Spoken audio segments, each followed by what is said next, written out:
This morning we're going to take a look at my customer Garrett's. It's an 8.8 axle transplanted into a Jeep Cherokee. Excellent little wheeling Jeep. I mean, this is a pretty nice Jeep. The complaint was he had a rumbling noise coming from the rear end, and he just got under it and shook the drive shaft, and the pinion flange was loose. So would I look at it and check it all over so he could go on his moose hunt.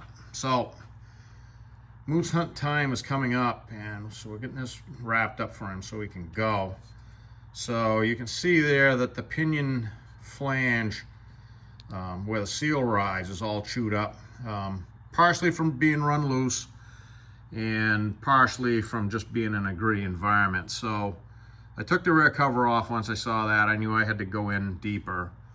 And so first thing I found was these guys here are the left side pinion shims, some of them, and they were in this position right here between the bearing cap and the saddle where the bearing goes up against. These shims and the shims on the other side, you can see there, are what's set the side-to-side distance so you have backlash once you've got your pinion where it belongs. And these guys had migrated out, and as you can see, the axle bored its way right through the sides of them. So that is not ideal. So I corrected all of that. Dodged a bullet. The pinion didn't come so loose that it whammied into the face of the differential case right here. That's the ARB. And that's good news. I mean, that you don't want that to happen because it's just a lot of metal. Chips and mess goes everywhere.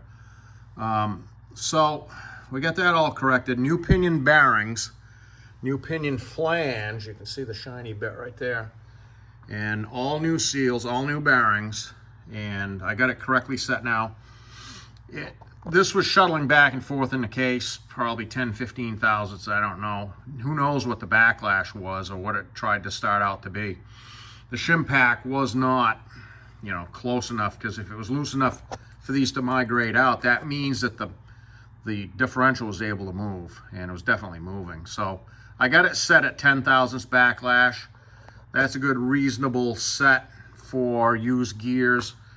And we didn't change the pinion depth. You always just leave that the same, even though it's all new shims and all new bearings. The depth where it's physically located is the same as it was.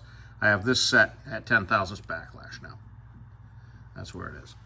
I did manipulate the feed tube here. This little guy right here, that little piece is the top of the feed tube.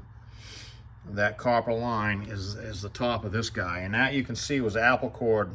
It was diminished in this gland area right here. In that space right there, that's a cap that screws on, and inside of that is a ferrule with some O-rings, with an O-ring, and that is why I cut that off, because that's what was trying to seal against that. So I annealed this and got it soft enough to maneuver it, and got it up past here, and I snipped this bad bit off of it and just cleaned it up and reassembled it all with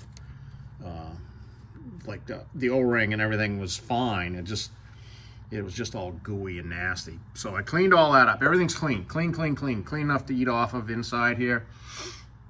Axle seals and bearings new out at the end of the axles, new pinion flange.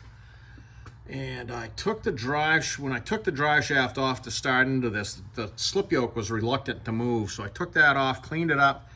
It had a little bit of crud in it. It wasn't really damaged, so it's gonna live to fight another day. Cleaned it all out, put good red grease in it. I greased everything. I'm gonna go around and hit all the grease fittings that I can find on the front of the chassis before I send it back out to Garrett. Like I said, clean. Rear cover is clean. That's what it looks like. Gasket for it. Currently waiting on a right rear caliper for this. That slide pin is right full of rust. That could be welded and it wouldn't be any tighter. I whammied on it a little bit to just try and get it to move, and it's not going to move. So I'm going to put a new caliper on it and bleed the brakes as I need to. Get the rear cover on it. I'm going to hit all the grease fittings like I said, put the drive shaft back in it, fill this full of oil, and we're going to get it back to Garrett so he can hit the moose hunt and have some fun. So we'll get this back to him directly.